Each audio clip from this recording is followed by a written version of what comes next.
To do something like this in someone's new home, the sense of immorality is just crazy, huh? I can hear the giggles of a young woman just through the door. My husband is laughing along with her. It's the room in our new house that was supposed to be our bedroom. On the other side of this door, my husband is with another woman. Hey, don't you feel a bit sorry for his wife? Not at all, I always decided it would be you first. Despite talking about immorality, her tone showed no hint of remorse. And my husband's voice, I could tell he was smirking, it was so lighthearted. Hearing their voices, I painfully realized that my husband has no feelings for me.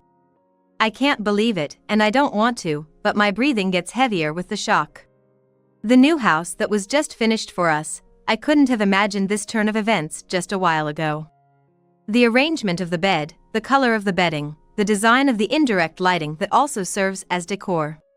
We were supposed to start making this room a place where we could fully relax after a long day.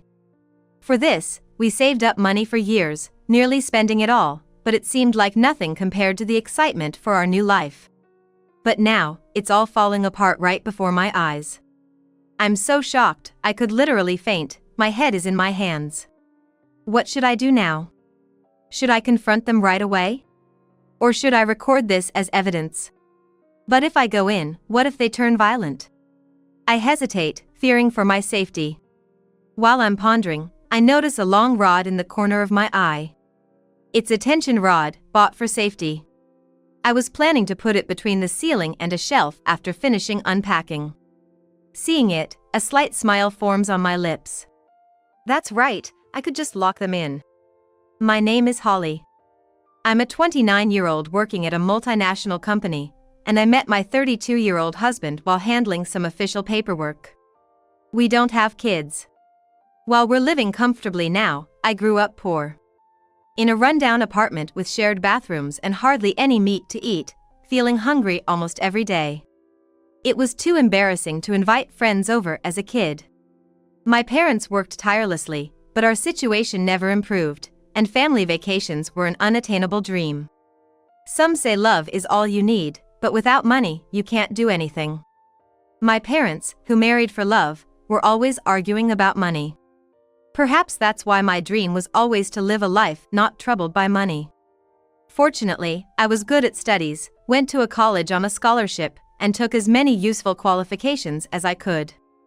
Thanks to my hard work, I landed a high-paying job at a multinational company, and a few years ago, I was finally able to move my parents out of that rundown apartment. My next dream became building a brand new home. I wanted to live in a newly built house with my future family. Looking at my bank account every month became a source of joy, holding on to that hope. I met my husband, a public servant, when I went to submit some official documents for my company at the government office. During the process, we had to make several corrections and revisions, and gradually, we started noticing each other and eventually got married. It was just when we were discussing building our dream home. My husband, Ken, came to me with an apology, saying he might be saddled with a huge debt. When I pressed him for details, he confessed he had become a guarantor for a startup business of a close friend, which had unfortunately failed. Luckily, his friend didn't run away and was working hard to repay the debt, but debt restructuring was imminent. That meant the creditors would soon come after Ken as a guarantor. I'm sorry, Holly, but he's been my friend since childhood, and I really want to help him, Ken said with a pale face. To my apologizing husband, I asked, how much do you need? You can use my savings. He looked up at me, dumbfounded, and I smiled. We can always earn more money. But lost friendships don't come back. I never had a close friend as a child, always putting up walls because of our poverty. That's why Ken's kindness to help his friend touched my heart. I nodded at him, looking up for confirmation. We're a team, thanks for talking to me about it. Later, just as Ken had said, we received the bill for the huge debt of about $600,000, combining my savings for our dream home and what he had saved. We managed to pay it off. Thank you, Holly. It's okay, it was nothing. I was actually disappointed that my dream home was now further away, but I didn't want Ken to feel worse, so I just shrugged it off. And so, I started working even harder, doing lots of overtime to save up again for our home. However, as I started coming home late from work, Ken's behavior began to change. I realized something was off when we finally started to gather enough for a deposit on our home and began discussing the purchase. When we talked about how to pay for the house, Ken, who had previously agreed to share the cost, confessed that he had almost no savings left due to the debt and other loans he had given to his friend, leaving him unable to contribute to our home fund. "Could you pay from your account for now, Holly? You earn more than me, so it should be fine, right?" I felt uneasy about his words, but my childhood experiences, when money was tight, clouded my judgment. In fact, it was easier to just pay from my account, and I didn't want to upset Ken, who became moody whenever we discussed our home finances, so I agreed to make the payments. I remember feeling a chill when Ken thanked me, his eyes not quite smiling. I shook my head, convincing myself it was just my imagination, and proceeded with the arrangements. Then, just when our new house was about to be completed, Ken started insisting that the house should be in his name. I was confused by his serious demeanor. After all, I had made most of the payments for our home, and Ken had contributed only a small amount. It was hard to refuse when he talked about wanting to help his dear friend, and it didn't seem like he had no intention of paying at all, so I hadn't been too forceful. But now, when I had paid the majority and he wanted the house in his name, I couldn't just agree. "Why are you saying this all of a sudden? The mortgage is in my name because you couldn't get approved. You can't just ask for the deed like that." When I said that, Ken shrugged his shoulders as if he was really troubled. "Come on, I'm paying the living expenses, right? I read somewhere that the monthly mortgage amount is about the same as living expenses. So, it's like I'm paying the mortgage too, right? And since you earn more, it's only natural that you pay," he said, puffing out his chest proudly. He probably didn't realize how absurd his claim was. The living expenses Ken claims to pay are just for groceries. Having exhausted his savings and most of his salary going to help his friend, he never paid for utilities like electricity or water bills.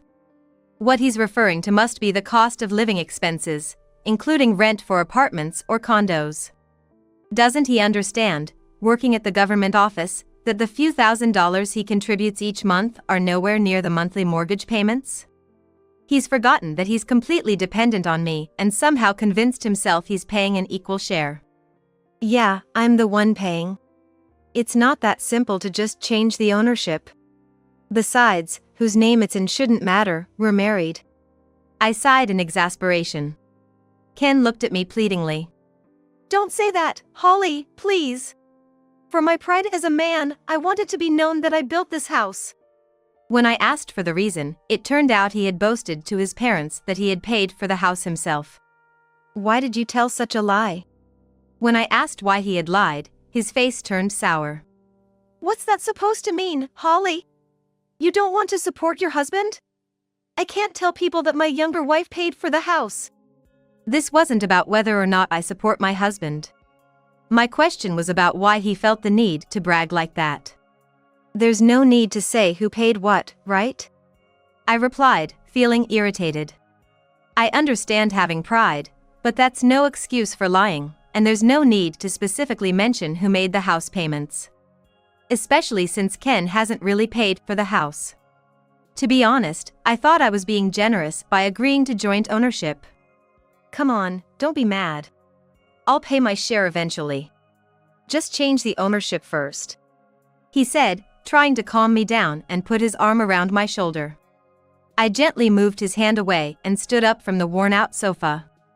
I had no intention of changing the ownership, and Ken kept insisting. This conversation was going nowhere. I sighed and ended the discussion forcibly. It was the day we were finally getting our new house. Ken had been pestering me daily to change the ownership, but I firmly refused. His persistent attitude was starting to make me suspicious. But without knowing what exactly was wrong, the day had arrived. I couldn't attend the handover due to work, so I had asked Ken to be there. However, I finished earlier than expected and got permission from my boss to leave early. Explaining it was the handover day for our dream home, my boss readily agreed. Despite my reservations about Ken's behavior, the joy of finally getting our home made my heart leap. I wondered if the handover was already done. Having visited the construction site several times, seeing it completed was particularly emotional. After changing trains and buses, I saw the unfamiliar sight of our new home. Finally, our house was completed. Excited, I reached for the front door, which was unlocked. Was he still getting some explanation? Curious, I entered the living room and looked around. Ken's bag and a paper bag were thrown on the floor. Ken? I called out, but there was no answer. I thought it was strange, and moved towards the back of the house, to the room we intended to use as a bedroom. I could hear voices, definitely not from a real estate agent showing the house. As I approached the door, I stopped dead in my tracks. No way, Ken! A woman's voice exclaimed, clearly not discussing property. The loud voices, unreserved in the detached house, leaked through the door gap. Shocked and trembling, I peered through the gap. There, the man who was supposed to be my husband was involved with an unfamiliar woman. What on earth was happening? My head went blank. This was supposed to be my dream home. Yet there was my husband with another woman. Amidst my confusion, the woman's indecent exclamations snapped me back to reality. Ken was cosplaying as a character, and the woman was wearing only a frilly pink apron. Disgusting, I thought. Recalling Ken once mentioning he was part of a cosplay group. He hadn't cosplayed frequently since becoming a professional, but still attended events with his old club friends as a hobby. I never minded his hobby, considering it a break from his stiff job, but this was different. This was cheating. Was he enjoying some escapism through cosplay? Anger bubbled up inside me. I couldn't let this go.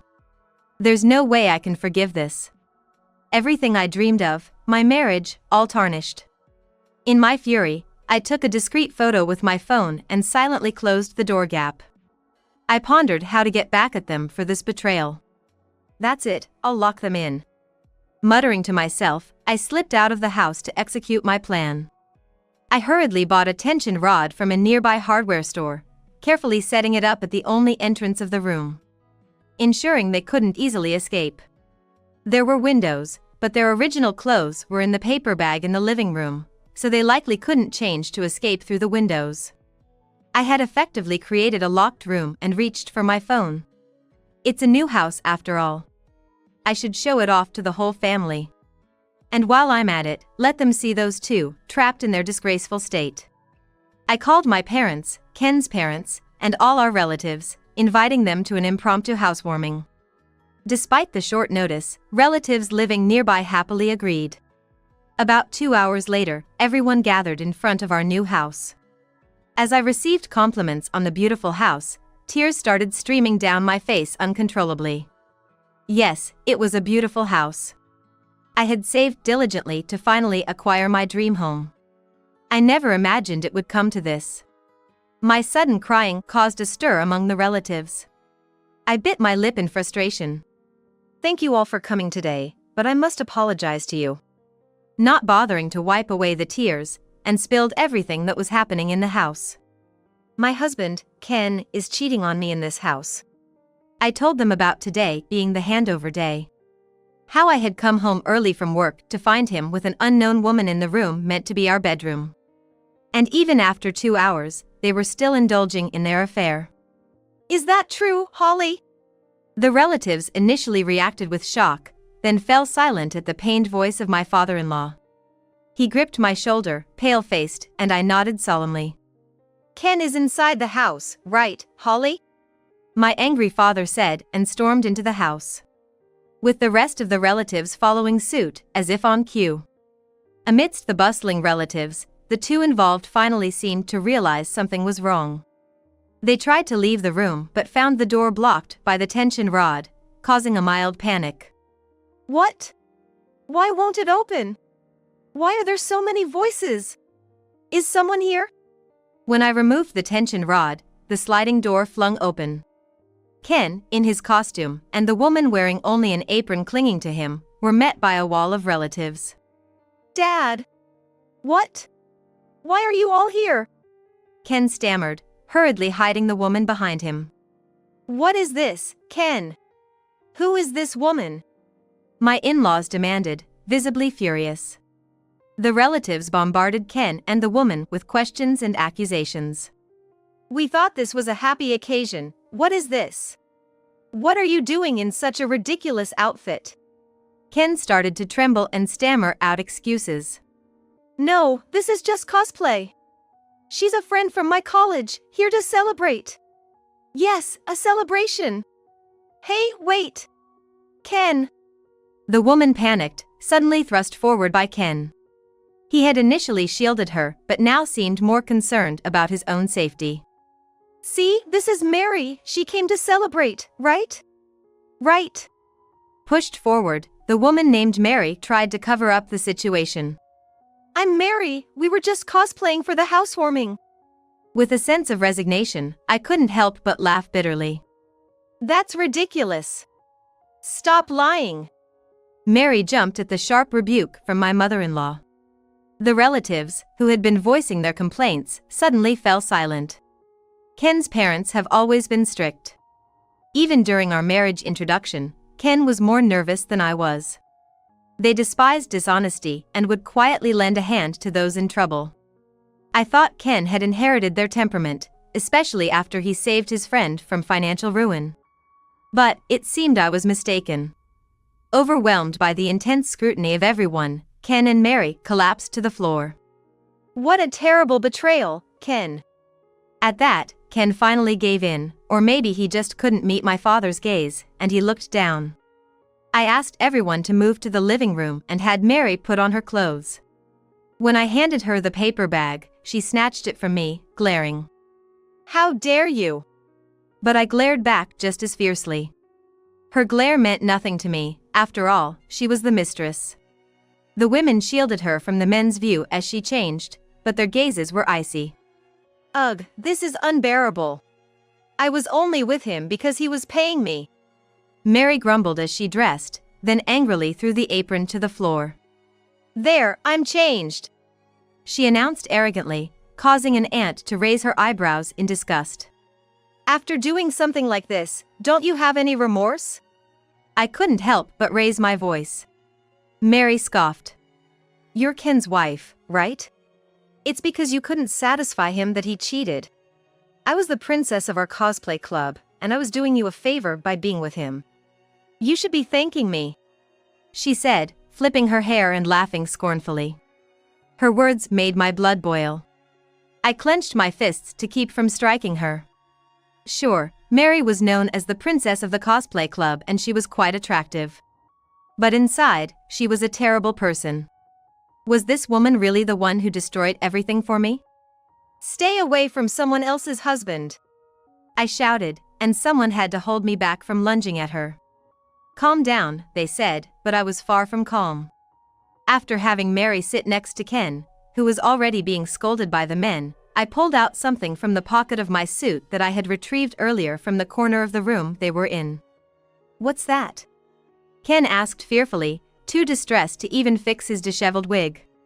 Mary turned away indifferently. What I had pulled out was a small recorder. I always carried it in my suit to avoid disputes over spoken agreements in business deals. When I trapped Ken and Mary, I had quickly hidden the recorder in the room to ensure incontrovertible evidence. When I checked it earlier, not only did it have the sounds of their affair, but it also recorded a shocking plot they were involved in. Is this really true? I asked as I pressed the play button on the recorder. When Ken realized the voices were their own conversation from earlier, the color drained from his face. The recorder started playing amidst static noise, and Ken and Mary's voices began to fill the room. I still can't believe Holly actually believes the debt story. She's so gullible. Bankrupted friend, huh? You managed to keep that $600,000 secret really well. Mary chimed in, her laugh echoing in the now silent room. The conversation, unhindered by furniture in the empty room, was recorded crystal clear. Well, the friend's company did go bankrupt. I just never became a guarantor. I faked some documents, showed her a forged demand letter, and she totally fell for it. Oh, Ken, you're so clever. Not for nothing do you work at the city hall. Listening to his own triumphant voice, Ken visibly started to panic as the reality of his criminal actions set in. The relatives, who had been listening to the recorder, began to murmur among themselves. Being with the princess of the cosplay club isn't easy, I had to do this much. You liked the designer bag I bought you last time, right? Thank you always, Ken. With the harsh expressions of the relatives upon them, Ken and Mary's faces, contrary to the voices on the recorder, were filled with fear.